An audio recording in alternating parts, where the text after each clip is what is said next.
The Italians are gonna hate me, but will the Vietnamese love me? We will find out. Today, we are combining two of the greatest dishes, pho and carbonara, to make pho carbonara! And at the end of the episode, we will have a local Vietnamese gentleman taste this dish to find out if I succeeded or failed. My name is Chad Kumanoff. This is Cook in the Comments. Let's get started.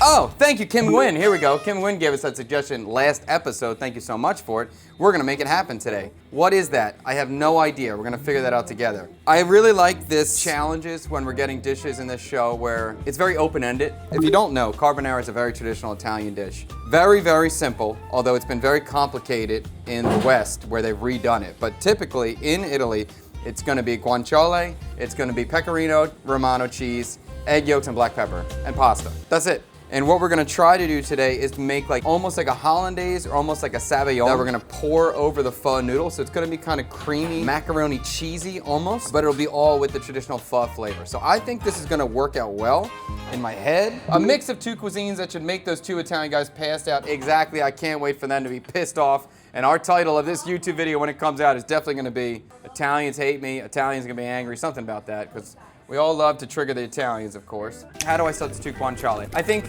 when we're saying pho, most people assume beef pho. And for me, the only substitution I could really think of doing was beef belly. But you can see this basically looks like a big strip of bacon, but it's just beef instead of pork. Kind of cool. But I'm gonna cut this in kind of almost like a cube or a little square. We're very lucky to be here in Saigon because we can just get this pho literally everywhere. And I pulled up to a local spot and I was like, hey, just give me a bag of broth. So that's what they did here. So this is the broth from a local pho spot. There's no onions in it, it's completely plain. And we're just gonna kind of reinforce it a little bit. Some cinnamon, black cardamom, clove, and some star anise. And we're gonna bring it up to heat and just start toasting these spices off a little bit. I'm also gonna char a shallot, just to reinforce all these pho flavors, these pho elements. I don't want to have any judges be like, yo, this doesn't taste like pho. So I really want to kind of push that hard. And as I said, this broth right now, although it does have the spice elements in there, it doesn't taste like much, honestly. It just tastes beefy. It's seasoned already, that part's nice, so I don't need to season it. A little bit fatty, it's good. Okay, spices are toasted. I'm going with the broth inside.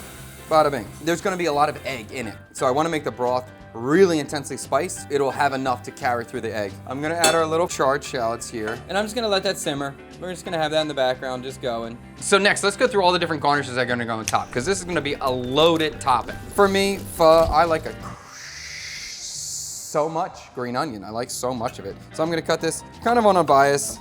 I got a weird cut going on right now, but I'm just gonna go with it. This is sort of what you see. Pho in the south, it's usually smaller pieces, and then pho in the north is these longer, sort of much bigger pieces. I prefer southern pho, but I appreciate the amount of onions in northern pho. I definitely think for me, my perfect bowl would be somewhere in between the two. And I got some pickled garlic here, staple for a northern style pho, and again, so I love that element of northern style. Okay, put that to the side. We'll go through, we'll add our other herbs here. So like in this situation, over here, we're like northern pho, and over here, we're like southern style pho with all these herbs. But I love these herbs, so this is the part of southern pho that I love. I love the Thai basil, I love the sawtooth coriander, and I love the rice patty herb. Lime, I'm gonna cut just in wedges. Good to go with that. I have some candied chilies here. Literally chilies, cut them. Cover them with sugar. Leave them alone for a day or two or a week or a month. These have probably been in my fridge for at least 2 months now. Quite delicious, wonderful garnishing technique. Gives you a little bit of heat, gives you a little sweetness, so we will garnish with those. I'm gonna garnish with some shallot too. I bought the bánh quai. This is bánh quai, AKA a Chinese donut, a Chinese fritter. You don't really see this with pho. You will see the smaller version, served in northern style pho. They're short, they suck, texture's not nice. This one's amazing. I don't know why they won't give me these with pho. The idea was just to snip them, just to have a little bit of a garnish, a little bit of an extra chew, a little bit of a crunch on them. Top tier, I love it. Okay, so we're gonna make like somewhere in between a sabayon, somewhere in between a hollandaise. We're gonna use fat and we're gonna use the pho stock, but we gotta split the eggs first. And I wanna do a good amount of eggs. I don't know who's coming today. Cyber Daddy might stop by, so I might need to have a couple portions. I think I'm gonna do a lot of eggs. I think we're gonna do like 8 eggs. Egg yolks are in. All right, I think we're gonna fry the beef. Let's do it.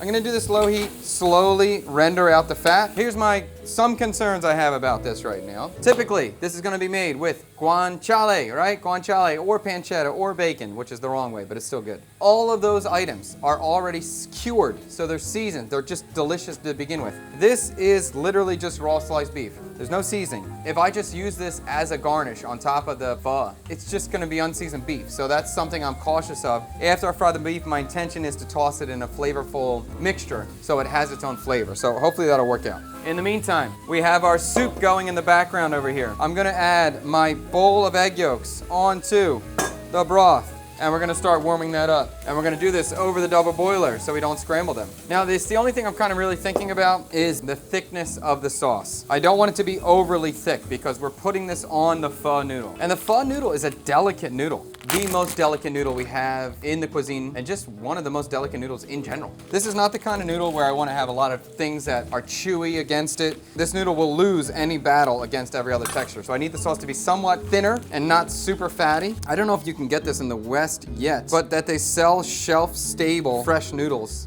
in the supermarkets is very exciting. So we can get fresh pho that's unrefrigerated in the supermarkets now. That's really cool. Do you hit gym, chef? Just wondering. I just climb the stairs. Every day I just climb the stairs at the apartment. I like everything to be efficient. I don't have a lot of time. Oh my God, my eggs are scrambling. Oh shit. Luckily, we're okay, but that was close. That distraction, we caught this just in time, literally just in time. We're okay, so we can continue to move forward with this process. Kick the heat up on this beef, and I'm gonna try to fry it and get it crispy now. This is gonna come together soon.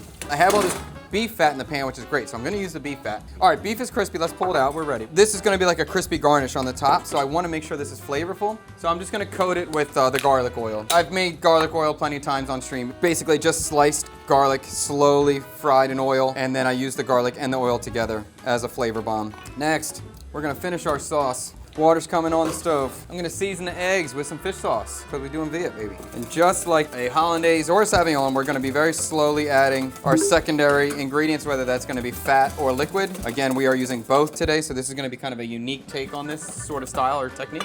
I probably will go back and forth between adding water and fat to this. I'm not even gonna strain it. I'm just gonna go straight. And you can see this looks kind of thin. If I continue to cook and whisk, it'll get thicker at this point. Ooh. Pretty good. So I'm gonna do more of the pho broth. I want a little bit more of the broth flavor. Obvious, I don't know if it's obvious, but the hotter this is, the faster this will be. The shorter you'll have to be whisking, but you need to be more and more cautious of scrambling it. So I'm gonna turn the heat up, but that means that I need to be much more aware. We should be able to get this frothy. Very beefy now with that extra fat in there. Let's get one more taste before we finish. Getting better. But now look at this texture, unctuous. This is actually looking nice to me. Viscosity looks good on that. I'm bringing this out. Let's finish this thing out. So I'm gonna blanch the green onion and the noodle. A couple seconds in the water. Super fast. I'm really trying to bash out all the water because that water is gonna interact with that egg sauce and make it thinner. So I don't wanna have too much extra water on there. Oh my God, he's here! Cyber Daddy! Did I make it? You made it. You actually might get this bowl right here. I heard you making it and I was speeding. The star of the show, the thing that we came for, is this creamy hollandaise. All the pho elements going on top, the fried donut, the garlic, and look at that color of the shallot. A little purple pop here and there, the crispy beef, the candy chilies, and a little bit of black pepper on top. And I present to you the pho carbonara. Oh! Doesn't that look good? I like gosh, this. I like it. What is this? That's your pho carbonara. Ooh, so beautiful. I know, I like it. What if it just doesn't taste good though? Like, yeah. What if it looks this good but doesn't taste like anything? Well, with your food, it's always gonna be good. I wouldn't go crazy on the mix. I would just pull from the bottom and grab. It's okay. There's a lot of green onion on the bottom. I think the lime's gonna be necessary, by the way. Now it's a 9.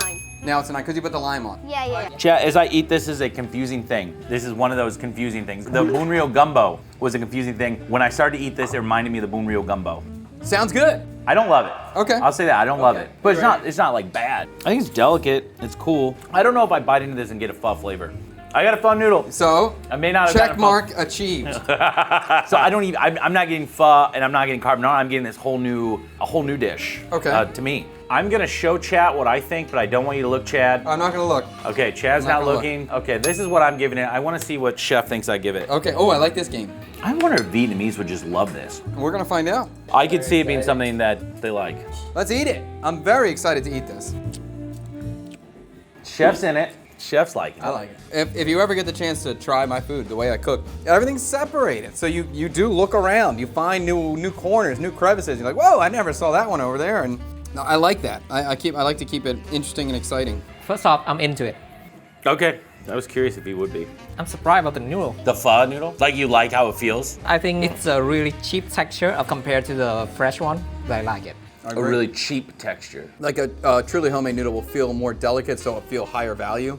But this has like tapioca starch in it too, so it's got a little more chew to it. I do like these noodles though. They're good. Yeah, they're good. The beef bit right here is really nice. Yep. Even if it's not cured, this one is fitting more to the Viet palate. Not usually like the funky flavor of the guanciale. My mom would like this. Your mom would like this. Oh, interesting. Your score? 8.6. 8.6. 8.6. Yeah. Solid. What did you give it, Fred? What did you guess I give it? I think somebody gave it away in the chat by what they said. I didn't see it. Okay. I guess you gave it a 6. That's what I gave it. 6? Yeah. 9.5. Interesting, chef. Interesting. I think it's great. I really like it. When you bite it, do you taste pho? Yes. Do you taste carbonara? Yes. I take the unctuousness of carbonara, the egg richness of carbonara. I think that it feels luxurious in the mouth. I think it feels nice. I love all the different contrasting pops and flavors that are going on there. Even the crispy beef, it works out well. It's like a nice little like beef sprinkle on there. To be fair, the challenge was just pho carbonara. Everyone is automatically interpreting that as beef pho, but that was not in the clarification, just said pho. So literally, if I just use that noodle, I'm in. So was that where you were going with this? No, Oh, okay. but even all the garnishes, like, this is pho to me, 100%. Those sort of pho spices that we would expect, they're not strong in here, but they're not strong in any bowl of pho in this country. Like, that's not a normal thing, so I'm not concerned about that in any way. I think I nailed it with pho and carbonara. A way to make this better, if I cured the beef belly first and treated it just like bacon. That would be the only thing. But even this is great. Yeah, the texture of that bacon's nice. You know what I think is that even though I gave it a 6, what I think is the most interesting thing about it is that to me, it's a completely new dish. It doesn't even seem like a pho carbonara. Yeah. It seems like Chad Kubanov's. I don't know. I think it's a delicious dish. Yes. Kind of grow on me a little bit. Oh, bowl number 2 coming. In conclusion, yeah, I really like this. I think this is a real win. Real win, in my opinion. And of course, you know, that's why food is kind of fun, because it is subjective. My dad always says, Fred always says this too. My dad says too. It's just like, oh, we all have different palates and different opinions about food. And my response is, yes, and some of us are just right about it. Except for today, Mr. Kubanov. Well, if you enjoyed this video, subscribe to the channel. Please give us a subscribe to this channel. We are working very hard. You can subscribe to the CKSJ page and the Yes Chef and Chad Kubanov page. And please give us a comment down below. Could be anything. Could be Chad, you suck. Chad, you're great. Something. Have a great day, everyone. Peace to all. Bye, guys.